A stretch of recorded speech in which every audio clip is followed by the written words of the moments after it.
Good morning. I'm Mary Winters. I'm the host of the program today. Actually, every day. Well, every Friday. Friday at 8. This is Visionary Aging that you're watching, and I am a gerontologist.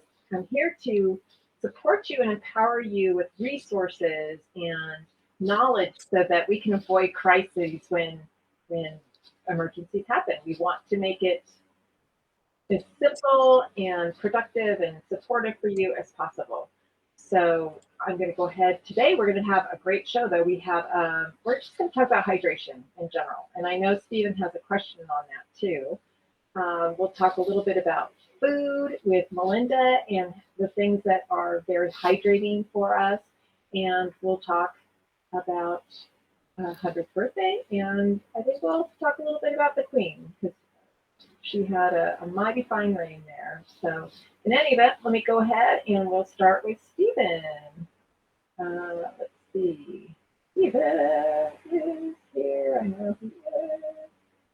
Stephen. Oh, let's see. Oh, throw his intro in first. How about that?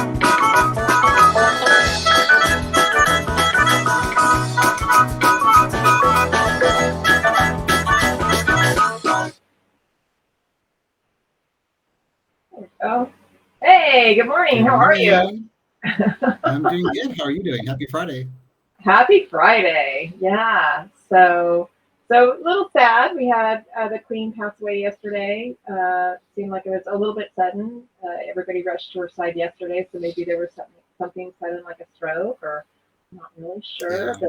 But pretty. I heard a statistic that it was like 80% of people in England had only known her as their queen. Like 80% of the population. Well, that makes That just sense seems too. She was only right. 26. She was there for 70 years on the throne, and just a Right. young woman. When I only know her as um, a monarch there. So this is going to take a little getting used to talking about Charles III, and we'll see what kinds of Yeah. changes he may make or not. Obviously, they have a new prime minister too, and so they'll be forging Right. ahead together in new direction or new unity with one another. But tell me a little A lot bit of about changes. yeah. Tell me a little bit about the question you have today. Sure. We have a good question today. Uh, Lady writes in, excuse me. Lady writes in and she says that regardless of what she does and what she says, she cannot get her mom to drink more water and to stay hydrated, especially in this heat.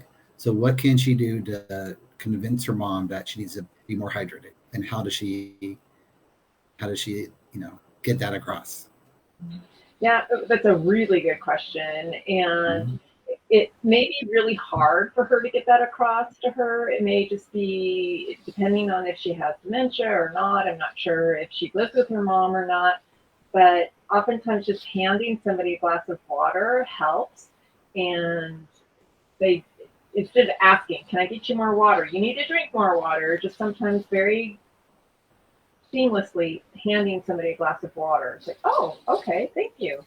And the other thing that's really important with a senior in particular, and us too, kind of what we put in is what comes out. And so if we're Mhm. not drinking enough, our urine will actually show that too. So I say that it should look like a Chardonnay, kind of light yellow. And if it's starting to get darker, then you know that you need to be more hydrated. But you can also hydrate from other things. Melinda's going to talk a little bit more about the foods that hydrate us, but we want to avoid things like caffeine and alcohol for sure. We also Right. want to stay away from more of the sugary drinks, so if that's something that you can do.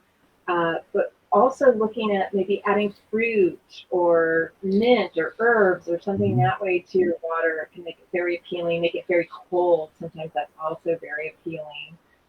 I know we are passing Right. out popsicles and fudgicles and little ice creams and so forth at this time to our families and clients so they stay cool and think about more hydration.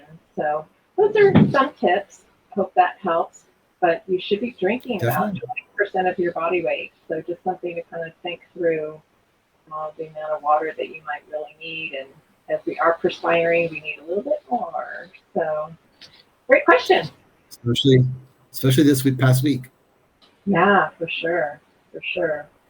So, yeah. Well, let's go ahead and I think we have a birthday to celebrate too. So it's Sybil Kahn's 100th birthday from Missouri. So let's go ahead and celebrate her. Nice. See you at the end of the show. All righty. All right.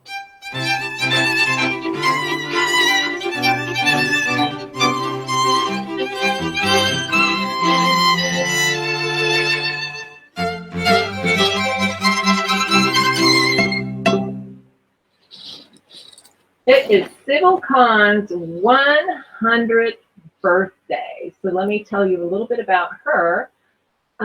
She's celebrating with 4 generations and friends, and she is presented with a proclamation from the Missouri State Senate, Greg Razor, to proclaim it to be Sybil Kahn Day. She was an outstanding Missouri citizen and a philanthropist, and she was very involved with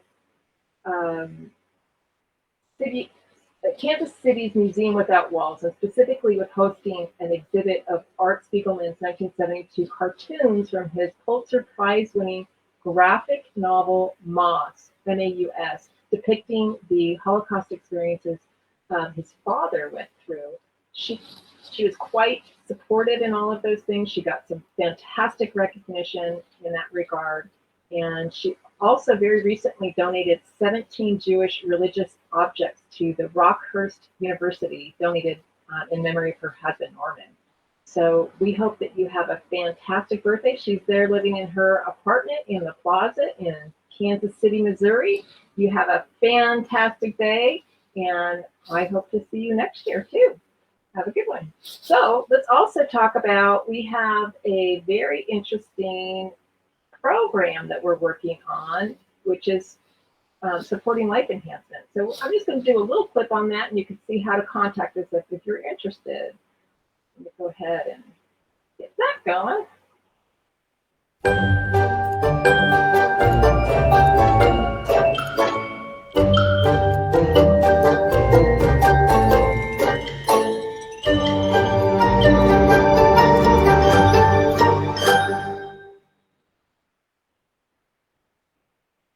And on the way in, Linda.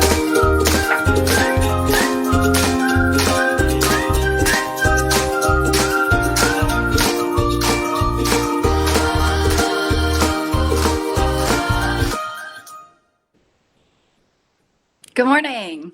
Good morning. Oh, we're getting rid of our little birthday girl there. Yeah. How are you? I'm good. How are you doing? Great. So it's Staying kind of a cool. struggle in that heat. It's 101, 104, depending on where you are. We're having this little heat wave right now. Can I share some ideas about the food we can intake? Yeah. I always tell people that nature is your best nutritionist. So many of the foods that are hydrating foods are seasonal. They're summer foods. So nature has kind of pre-designed that for us. So if you go to the grocery store or the farmer's market and you're looking at what's in season, what's fresh, what's ripe, what's delicious at the moment, typically those foods are more hydrating because the summertime is when the weather is warm and that's what's needed by our bodies. It's kind of beautifully organized. Hydrating foods are a lot of the summer fruits and vegetables. Watermelon, they don't call it watermelon for nothing. Strawberries, cantaloupe, peaches, oranges, cucumbers, lettuce, especially iceberg lettuce, celery, zucchini is actually a summer vegetable and it's very hydrating. Cauliflower. And so you can kind of just have your pick over our summer fruits and vegetables. I know you were talking in the caregiver question about the difficulty if someone doesn't like water. And of course, we see this a lot at the strength shop and in my nutrition work with people. if we can get someone to drinking soda water, there's a lot of flavored soda waters out there, which is what I would call a good gateway drug to drinking more water. Because sometimes to the person, it feels like they're drinking something more interesting than water. They're Yeah. drinking something that's closer to a soft drink, and maybe that's what they're used to. We have a lot of people that we're trying to transition away from drinking soft drinks because they're dehydrating, among other unhealthy aspects of the soft drinks. So to transition on to something like a soda water or flavored soda water, and then you can also add more flavor. I think you were talking about that, but sometimes the bubbles can give the water just a little kick and make it a little bit more palatable and more interesting to someone who is not used to drinking water or doesn't like the taste of water. That's a great idea. Good ideas. Yeah. And I mean, I know we want to stay away from caffeine. We want to stay away from a lot of sugar. Anything that we should really be staying away from in addition, or Alcohol. oh yeah. Yeah, alcohol. I went out for friends, I think last week during this heat wave, and we decided to have a margarita. And in my head, I was like, uh-oh. It was one margarita, Mary. And I told everybody, we have to go home now. We have to drink 8 glasses of water for this one margarita because the heat combined with the heat, we're in trouble, and we have to do it quickly so we don't pee all night. We're not up ruining our sleep. So sometimes the too in regards to the heat and perspiration, and we're obviously, if you're perspiring, you're losing. That's one of the benefits. That's one of the benefits of the high intensity training that we do at the strength shop. As you know, you don't really sweat during your workout. We don't want you to. That's why we have fans placed pretty continuously throughout the gym. If people start to overheat, their muscles start to shut down. And we don't want the muscles to shut down because they're hot. We want them to shut down because we've reached a level of exhaustion that's ideal for muscle growth and bone growth. So we're trying to keep the body cool during exercise. The only way, or the only modalities where it really benefits the body to have heat during exercise, is when increased flexibility is the goal. So if somebody's suffering with really tight muscles, or they have joint pain, a lot of times the heat can be beneficial, and stretching in that heat can be beneficial. So if you can't avoid the heat because you don't have air conditioning, then using this heat wave to stretch would be the best use of it. Avoiding any rigorous or intense physical activity that would cause you to sweat a lot is not going to be good. So in general, when you exercise, you want to keep your body cool unless you're looking to enhance your flexibility, and that's the goal of the exercises. Oh, interesting. Yeah, I know somebody who swears by hot yoga. Yeah. That helps us back and feels good too. And in hot yoga, you can go deeper into those poses and deeper into those stretches with that heat. So I think there's also a component of hot yoga where there's a little bit of mind over matter. You're in the uncomfortable heat, and there's a kind of an emotional lesson that we're learning when we stay in an uncomfortable, we can stay in and exist in and become comfortable with the uncomfortable. Right. So I think that's a component of that as well. Oh, that's great. It's really great. Well, we're also working on something called Shape Up in our office. We've been working on this for a long time. We're coming out with a lifestyle guide. I have a friend who I think is probably watching, and he's going to help me with the edits on that. Let me just pull that up quickly. Oh, wonderful. And so, I mean, it's right up your alley too. We're going to be talking a lot more about this before the end of the year and so forth.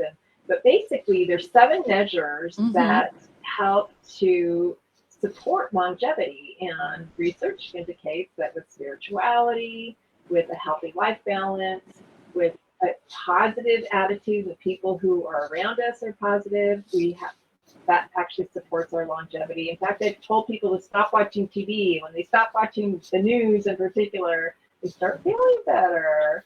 And then we have physical activity, which is your expertise, and eating habits, and then united family. Family is really whoever you want to make it. So that could be your group, your pod, your tribe, or that could be actual family. We have some great little senior center groups forming and collecting as their own little family as well. And then purpose. It's so important to find your purpose. And Rebecca Briel is going to be on talking more about activity and that importance of connecting our purpose with some of that activity too. So we're going to have some really fun discussions in the upcoming weeks and months. So I'm excited about that.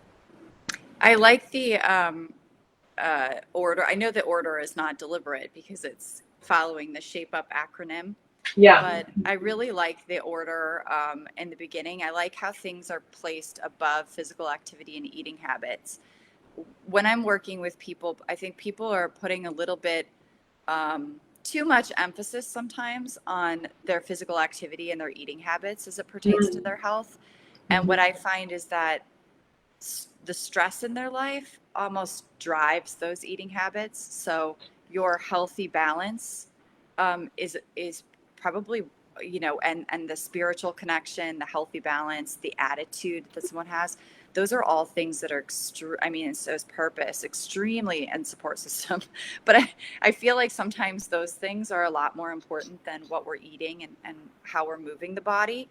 And they get ignored a lot, which is why I love your Shape Up acronym, because it's putting those things in there so that people realize how important those things are to their health, and that it's not just physical activity, and it's not just your eating habits. And I sort of wonder sometimes if women don't live longer because we have better social connections, because so much of the research says it's like smoking 10 packs a day if you don't have friends. But the more friends, the more connections we have, the more kind of bonding and hopefully positivity that you have around you, the support as we're aging as well. So make sure you're making friends with younger family members and friends. Yeah. Always really important. And it's important to have a huge breadth of friends and family who are of any age, because they bring such richness to our lives when we have people of different everything. And I don't know, it's just really neat, I think, to know people of all kinds of different cultures and different areas of the United States. And it's great. I think it's just so interesting to hear about people's lives, period. So yeah, I think it would be quite fascinating to have more information, I know that with our celebration of birthdays, we're not going to get super personal information about our honorees.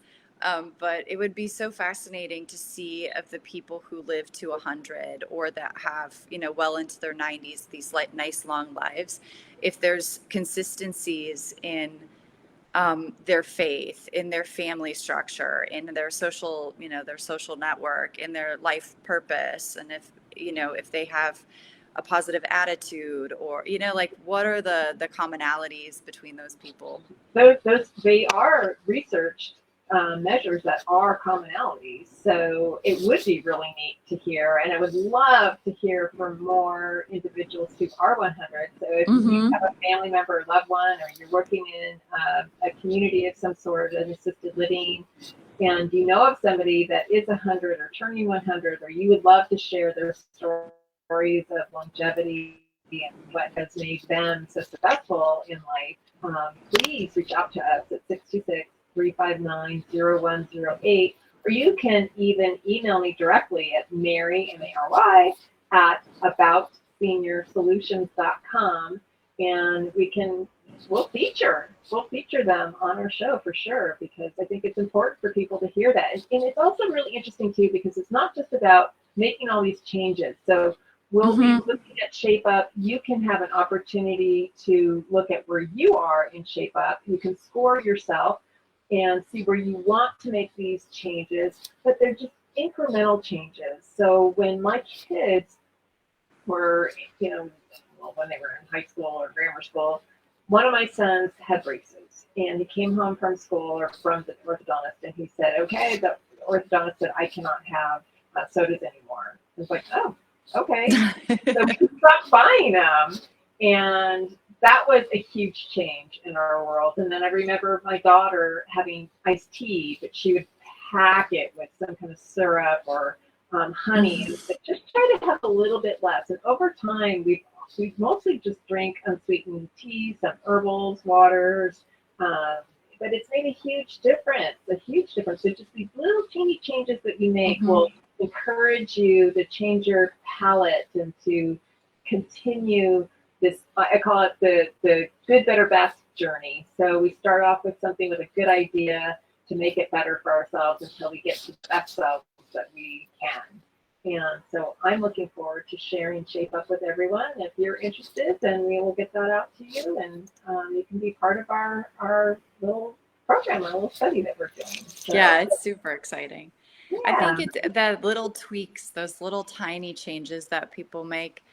A lot of it is just leaning into what they already feel is comfortable, or they already feel capable of, or they're doing really well, Yeah. and kind of enhancing those things. So when people say like, "Oh, well, I can take this soda or I can leave it," that's Yeah. a really easy shift to make for them, Yeah. Or if it may be somebody's drinking 4 sodas a day and they say, "You know what, I never really need the 4th one. I could just do a 3." Like that's the Exactly. small little tweak that we do. And so it always feels manageable. It never feels like this big thing that you have to do. It just feels like a tiny little shift, and that Exactly. it's Just one something that little people thing. can do. Yeah, it doesn't have to be monstrous. It just has to be something small, and it really will lead to something bigger after that. It's really amazing. I'm going to bring Steve back on with us, and we can continue talking about that. And I think we want to talk a little bit about the Queen, and we want to talk a little bit about what day of the week it is, too. Steve, what day of the week is it? Let's see. Here we go. It is a teddy bear theme. It's National. What is it? Let me look at my notes real quick. It's National Teddy Bear Day. It's National Care Bear Share Day. Oh, that too, huh? And it is National Teddy Bear Day. And it's also National Wiener Schnitzel Day. And let's see. So then if you want to sign up for the perk, it's absolutely free. We'll send this to you for the whole month and continue sending it as long as you're interested. And then there's a really great crossword puzzle or a word search on the back. And then let's see what's tomorrow. Oh, National TV Day. Okay. TV dinner day.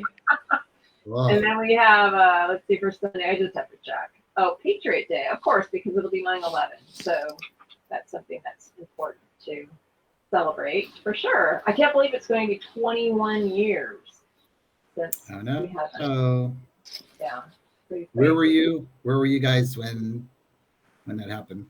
I was in London, honestly, ironically, since we just lost the Queen, which was surreal because you're watching on TV and it's a different country being, attacked, but it's your country. Right. Yeah, right. It was. Where were you? Oh, me personally, I was in bed before I was getting ready to get up to take the kids to school. I flipped on the TV. I think actually someone called me and said, "Turn on the TV." And yeah, it was pretty frightening. And Yeah. obviously we're on the West Coast versus being on the East Coast. So, but there were friends that we had over there, and it was quite a trying time. And hearing people's stories even now, talking about trying to evacuate was quite frightening. So I'm glad that we've gotten past that, and we've had a lot of safety in the last several years that we've done our continent, and that we continue to have that kind of safety. Steve, where were you when 9/11 happened? So my routine at the time, I would get up, I would put on KTLA News and watch it as I was getting ready. That is actually my birthday. So I remember getting up thinking, it's my birthday. I'm going to get up and have, like a great start off to my birthday. And then I got up and I was like, no, I'm not going to the gym. It's my birthday. I'll go like that. I will not do today. And then I started watching the news, and I just remember watching the story about the first plane and thinking, Yeah.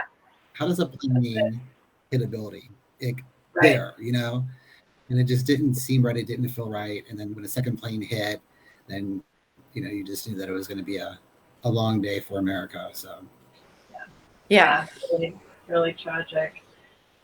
Well, I mean, I hate to be a downer, especially because when our shape up is about a positive attitude and so forth. But I think it's worth talking about the Queen too. I think she's just absolutely had an incredible reign, and I'm sorry for her family. I know it's not fun to lose anyone. We think of her as a public figure, but it's their mother. And let me also see, I have a few other pictures too of her. Look at what a beauty she is. Very young queen. And 26, right? Was when her reign started. Yeah. And I think this must be somebody who is in a movie, a side-by-side clip with her. And then we also have, what a gorgeous color on her. Just beautiful. So many people say that she just makes them feel very comfortable when she's in public, and just had a great way about her. So, yeah, pretty special. I only know her as the Queen, as you mentioned before. So. Right. A new era. Yes, it for sure is. So we'll see how Charles does. We'll support him. And we have a new prime minister, so we'll see how all that goes. But how are you doing for the weekend? What's going on for the weekend? Other than a birthday. Yeah, that's a big day, Steve. What are you going to do for your birthday? I have that. Pretty just, well, depending on what the weather's like here, I think we're having some torrential downpours. So nothing outdoors, probably just dinner with the family. Queen and Court tryouts start tomorrow with Tournament of Roses. So that's right. My committee will be there supporting that. Oh, good. A busy but not crazy busy weekend, hopefully. Oh, that's great. I think it's going to cool down a little bit this weekend, from my understanding. So yeah, I think we there's had a heat wave. I didn't know we were going to get some rain, but I guess we kind of need it. Yeah, it's a storm coming up from Baja, so we have a hurricane actually, and the result of that. Yeah, hurricane. rain and big winds too. We're expecting like 50 mile per hour winds. Well, and if you are interested in doing something fun on Saturday, actually in the morning, Sunday, because it's 9/11, the American Legion Post in Pasadena, in fact, let me see if I can get that for you, is going to be hosting a brunch, and they'll have Shag Party, the live band, attending. And let's see if I can get the address for you, but it's going to be a lot of fun. And so it's from 9 until 11:30, and it is American Legion Post 280. Do not have the address, but go to shagpartyband.com and you can see more details there and get the address and see when some of their other gigs if you like some live music. You can head out to that too. So, very cool. Yeah, we'll hope to see you there. So you guys have a great weekend, and we'll see you next week. Next week we have a special guest with us. We'll announce it in the middle of the week. It'll be really great. All right, everyone. Have a great time. Have a great weekend. Thanks so much.